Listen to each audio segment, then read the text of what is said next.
গীতসংহিতা ৭১ অধ্যায়। সদাপ্রভু, আমি তোমার শরণ লইয়াছি, আমাকে কখনো লজ্জিত হইতে দিও না। তোমার ধর্মশীলতায় আমাকে উদ্ধার করো, রক্ষা করো, আমার দিকে কর্ণপাত করো, আমাকে ত্রাণ করো। তুমি আমার বসতির শৈল হও, যেখানে আমি নিত্য যাইতে পারি। তুমি আমার পরিত্রাণ করিতে আজ্ঞা করিয়াছ, কেননা তুমি আমার শৈল ও আমার দুর্গ। হে আমার ঈশ্বর, আমাকে উদ্ধার করো দুর্জনের হস্ত হইতে, অন্যায়কারী ও উপদ্রবীর করতল হইতে। কেননা হে প্রভু সদাপ্রভু, তুমি আমার আশা, তুমি বাল্যকাল হইতে আমার বিশ্বাসভূমি।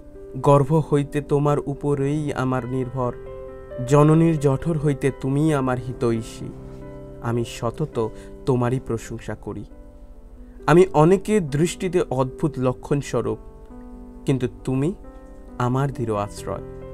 আমার মুখ তোমার প্রশংসায় পরিপূর্ণ থাকিবে, সমস্ত দিন তোমার সৌন্দর্য বর্ণনা করিবে। বৃদ্ধ বয়সে আমাকে পরিত্যাগ করিও না, আমার বল ক্ষয় পাইলে আমাকে ছাড়িও না। কারণ আমার শত্রুগণ আমার বিষয় কথা কহে।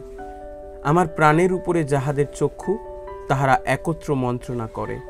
তাহারা বলে, ঈশ্বর উহাকে ত্যাগ করিয়াছেন, দৌড়িয়া উহাকে ধরো, কেননা উদ্ধারকারী কেহই নাই। হে ঈশ্বর, আমা হইতে দূরবর্তী হইও না। আমার ঈশ্বর, আমার সাহায্য করিতে ত্বরা করো।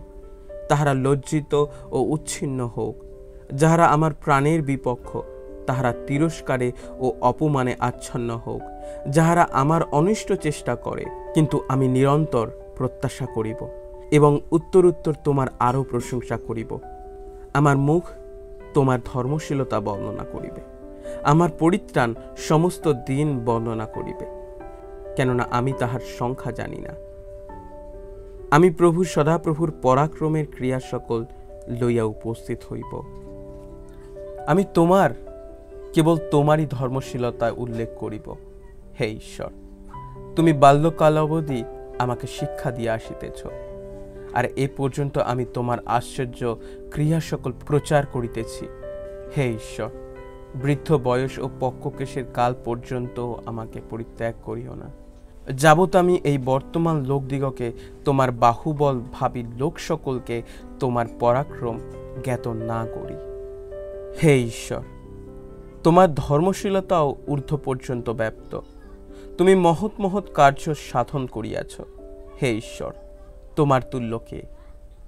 তুমি আমাদিগকে অনেক দারুণ সংকট দেখাইয়াছ।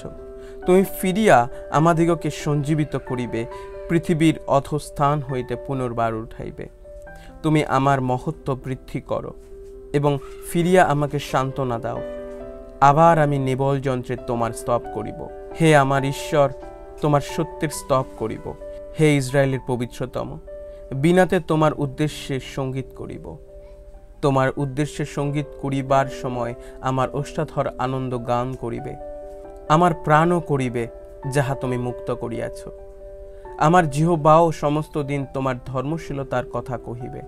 কারণ তাহারা লজ্জিত হইয়াছে, তাহারা হতাশ হইয়াছে, যাহারা আমার অনিষ্ট চেষ্টা করে।